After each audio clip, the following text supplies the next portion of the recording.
Esta es nuestra oración. Nosotros, los cristianos católicos, oramos todos los días con la Eucaristía. Y la Eucaristía es la oración trinitaria por excelencia. ¿Por qué? Porque es una oración que hacemos al Padre. Por eso en las oraciones colectas decimos: oremos, Dios Todopoderoso, oh Padre Todopoderoso y Eterno. Es nuestra oración al Padre. Y en esa oración al Padre, Jesús es el contenido de la oración, con la palabra y el pan. Y esa oración al Padre está inspirada por la fuerza del Santo Espíritu. Es la oración trinitaria. Nosotros asistimos, celebramos la Eucaristía diaria como nuestra oración principal. Por eso, qué bueno que muchas personas tuvieran ese bello hábito de celebrar diariamente la Eucaristía. Diario. Nuestra oración diaria. La primera lectura está tomada del libro de los Macabeos. Y dice el texto que la mamá de estos 7 hijos los estimulaba para que fueran a la muerte. Pero no porque la mamá quisiera la muerte de sus hijos, sino porque la mamá deseaba la fidelidad extrema de sus hijos. Lo mismo Dios. Y no es que Dios quiera la muerte de Jesús, pero sí lo asiste para que Jesús vaya hasta el final en fidelidad. ¿Y por qué fidelidad? Hoy pudiéramos preguntarnos: ¿qué sentido ser fiel hasta el final? Es una pregunta que nos hacemos. Porque antes la oración era la siguiente: morir antes que pecar. Y hoy es pecar antes que morir. ¿Qué pasó? ¿Dónde se perdió el creyente? ¿O dónde se perdió el ser humano creyente? Se perdió en la confianza. ¿Por qué? Porque la fidelidad brota de la confianza en el Señor. Sin confianza en el Señor, no tenemos el suficiente estímulo para ser fieles. Solo puede llegar a ser fiel el que sabe en quién ha puesto su confianza. Por eso, la fidelidad y la confianza van de la mano. Y como el hombre de hoy ha perdido su confianza en Dios y ha decidido confiar en la ciencia, entonces, ¿qué sentido tiene serle fiel a Dios. Pero cuando uno sabe que la confianza está puesta en el Señor, viene consigo la fidelidad. Dice el apóstol Pablo en la carta a los Romanos en el capítulo 5, la esperanza no defrauda, porque el amor de Dios ha sido derramado en nuestros corazones por el Espíritu que hemos recibido. Confianza y esperanza producen fidelidad. Sin confianza en Dios y sin esperanza en Dios, no hay manera de ser fiel a Dios. ¿Por qué? Porque usted, ¿qué le va a ser fiel a alguien del que no espera nada? ¿Y usted para qué le va a ser fiel a alguien del que no confía nada? ¿Verdad? ¿Usted por qué le es fiel a esa persona? Porque espero de ella y porque confío en ella. Y por eso hay que fortalecer todos los días nuestra confianza y nuestra esperanza en el Señor, que produce la fidelidad. Ahora, también la fidelidad a Dios es consecuencia de la fidelidad de Dios. ¿Por qué eres fiel a Dios? Porque Dios ha sido fiel. ¿Y en qué consiste la fidelidad de Dios? Primero, la fidelidad de Dios consiste en que aunque nosotros seamos infieles, Él permanece fiel. Segundo, en que Él no permite que seamos probados por encima de nuestras fuerzas. Crean firmemente en eso. Dios no permitirá, porque es fiel, que tú seas probado por encima de tus fuerzas. Por eso, si te está pasando algo, es porque Dios lo ha permitido. No porque lo haya querido, pero lo ha permitido. Y si lo ha permitido, es porque puedes con eso. Si no pudieras con eso, no lo permitiría. No lo permitiría. Eso es una de las razones de la fidelidad de Dios, que no permite que seas probado por encima de tus fuerzas. Porque el Señor conoce las capacidades de cada uno de nosotros.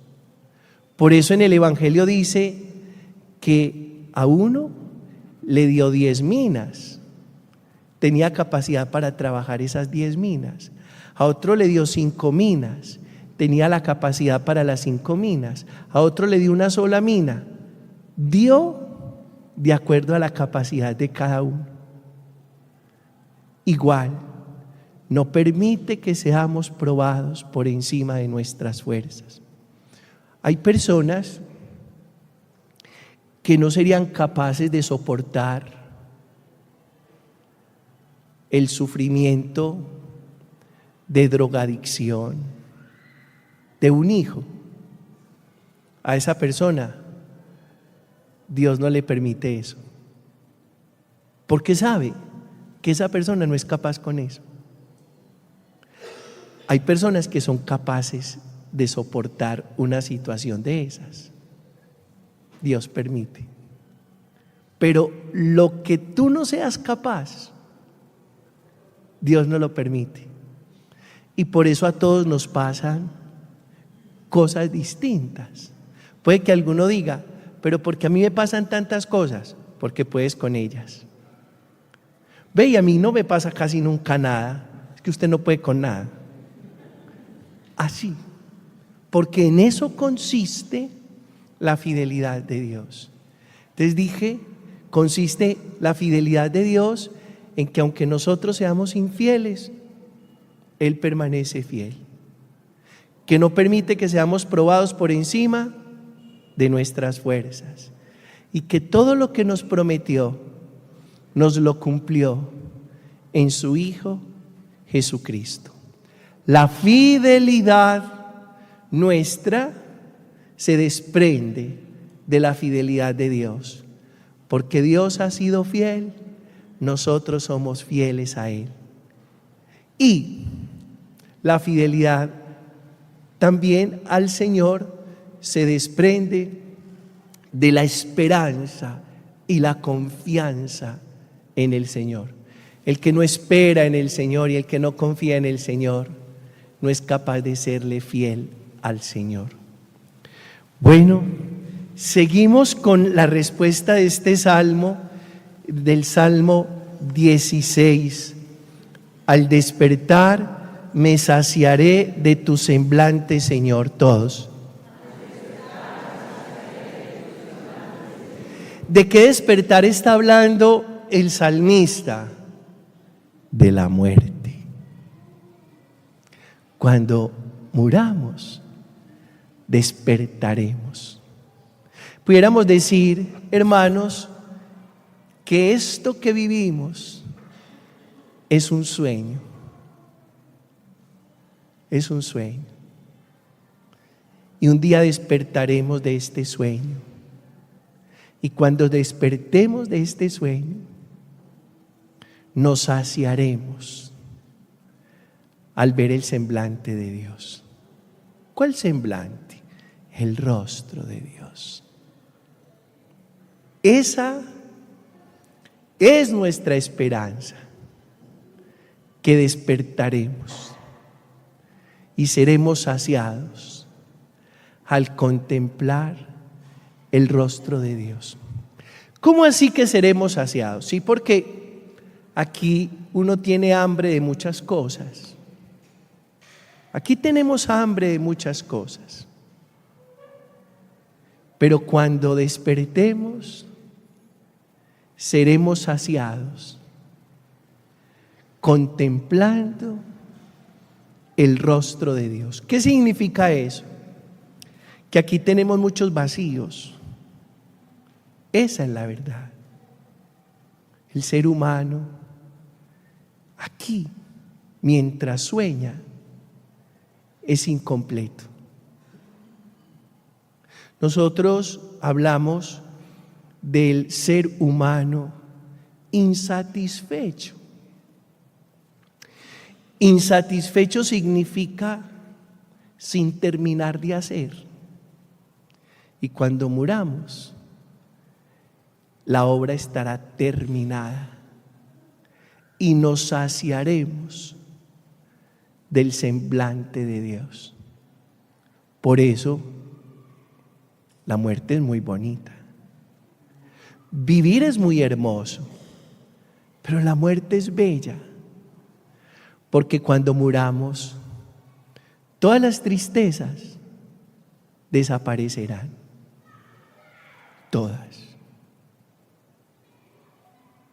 Todas las deudas desaparecerán. Todos los miedos desaparecerán. Todos los apegos desaparecerán. Todas las culpas y los malos recuerdos desaparecerán. Y seremos saciados, colmados, como cuando uno se sienta a almorzar y al final el postrecito, uno dice, uff,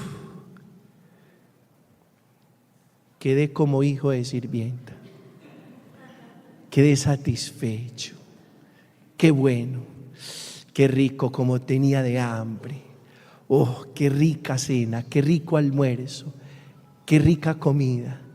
Eso pasará cuando nos encontremos con el Señor. Seremos saciados y seremos saciados en su presencia. Acuérdense, cuando muramos ya no necesitaremos nada más. Incluso nosotros tenemos la esperanza de encontrarnos con nuestros seres queridos, ¿cierto? Esa es parte de nuestra esperanza. Pero fíjense, cuando mamá estaba viva, me preguntaba: mi hijo, yo lo voy a esperar en el cielo. ¿Cómo te irás a poner de contento cuando murás y nos encontremos en el cielo? Y le dije: mamá, hay dos cosas. Una, que por la esperanza cristiana creemos que nos encontraremos. Dos, que antes de encontrarme contigo, me voy a encontrar con Dios. Y cuando ya me haya encontrado con Dios, no será tan importante encontrarme contigo, porque al despertar me saciaré de tu semblante, Señor. Después del encuentro con el Señor, nada puede ser tan importante. Nada puede ser más importante. Al despertar me saciaré de tu semblante, Señor. Sueñen, anhelen ese encuentro cara a cara con Dios. Suéñenlo. Y cuando uno sueña en esto y fortalece su esperanza, pasa una cosa: que las dificultades de la vida dejan de ser tan importantes. Bueno, y vamos al Evangelio de Lucas, y solo decir a partir de esta parábola de las minas que nosotros somos hijos de Dios, que Dios cree en nosotros,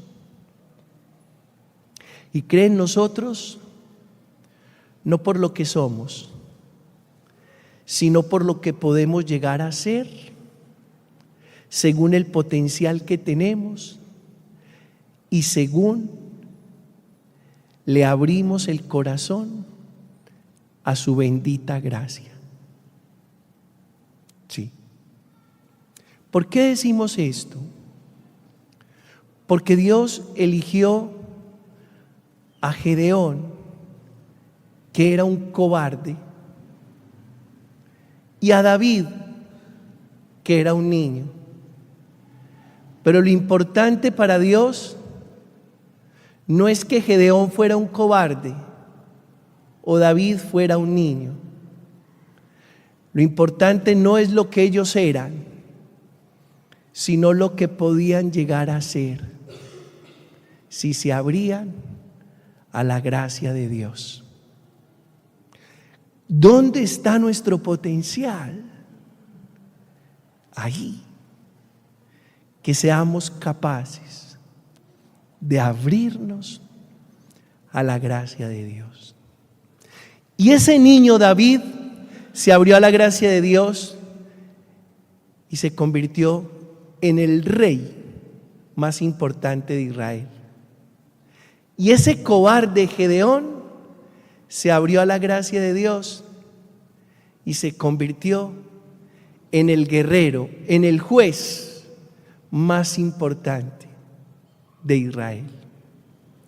Hoy tal vez somos unos pequeños, unos cobardes, pero Dios nos confía sus minas, no por lo que hoy somos, sino por el potencial que somos capaces de llegar a desarrollar si nos abrimos a su gracia.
Por eso, abrámonos a la gracia de Dios.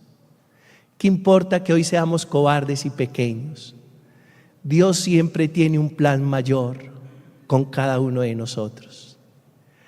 En nosotros hay un potencial que tal vez no conocemos, pero que Dios sí conoce. No nos imaginamos de lo que podemos llegar a lograr en la vida. No nos imaginamos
de lo que somos capaces de llegar a ser. ¿Quién lo sabe? Dios. Y por eso nos confía las minas. Solo nos toca abrirnos a su gracia para que lleguemos a ser lo que el Señor soñó desde antes de la creación.